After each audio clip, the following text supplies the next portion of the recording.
As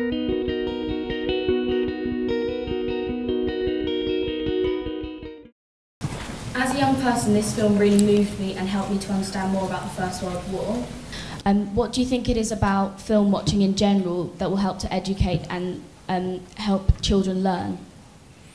Well, you know, children learn, as we know, exponentially from media today. And I think we feel responsible that when we make a movie that even touches on historical fact, that there has to be, you know, more than a kernel of truth in the history of especially the First World War. So we did a lot of research beyond what you may perceive to be the story that you saw in Warhorse. We did a lot of research, and the thing that really struck me in the research I did were just a vast number of casualties among the horses, not just the men who died on the American, British, French, and German side, but just the fact that this was the death knell of the horse. This was the end of the horse as an implement of warfare.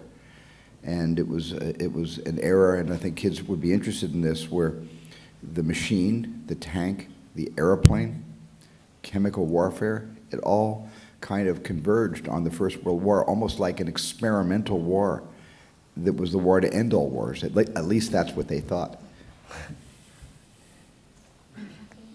Well, you know, it's interesting you should say that, because Richard Curtis, our screenwriter, last night he was saying that his son got in the car and the first thing he said was, you know, I hope there's never another war.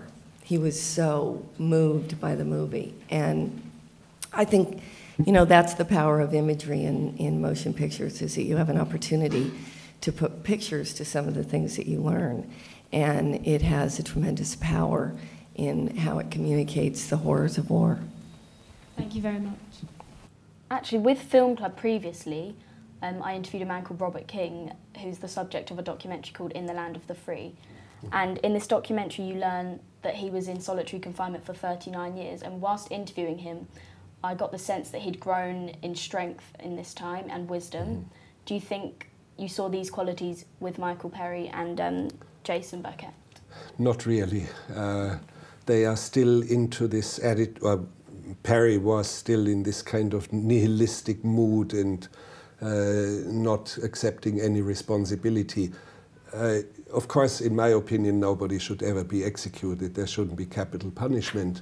But it's not that I'm commiserating him or I'm not chummy with him. I even tell him right away, the fact that your childhood was difficult doesn't exonerate you, and it does not necessarily mean that I have to like you.